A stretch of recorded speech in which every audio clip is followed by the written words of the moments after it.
احساس very precisely when I was thinking about it کہ ٹھیک ہے یہ اپنی نوعیت کا پہلا معاملہ ہے، لیکن اس میں جو پہلی چیز تھی وہ صرف 9 مئی ہے.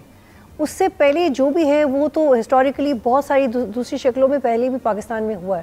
تو از دیر اینی چانس کہ یہ پھر ایک ایسی ایگزامپل سیٹ ہو جائے کہ اس کے بعد سسٹم ہی بدل جائے گا؟ میں پھر تھوڑا روایتی سوال آپ سے کر رہی ہوں. اعزاز نہیں، میرا نہیں خیال کہ سسٹم بدل جائے گا. دیکھیں سسٹم تو یہی رہے گا. کوئی ایسی چینجز سسٹم میں آتا تو نہیں دیکھ رہا. صرف سسٹم میں وہی تبدیلیاں آئی ہیں جو 27ویں آئینی ترمیم کی روشنی میں جو ہو رہا ہے اس حد تک تو سسٹم ہے. لیکن جو عملی طور پہ وہ کہتے ہیں نا کہ the biggest lesson of the history is that nobody learns from the history.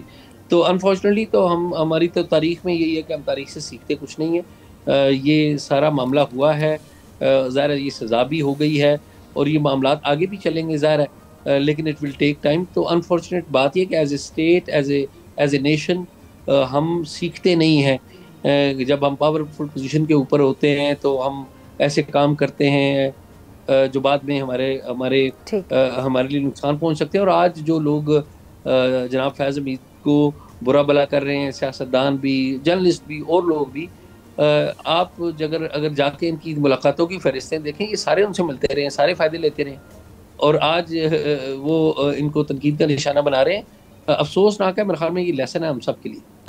Subscribe کریں اور بیل دبائیں تاکہ کوئی خبر رہ نہ جائے.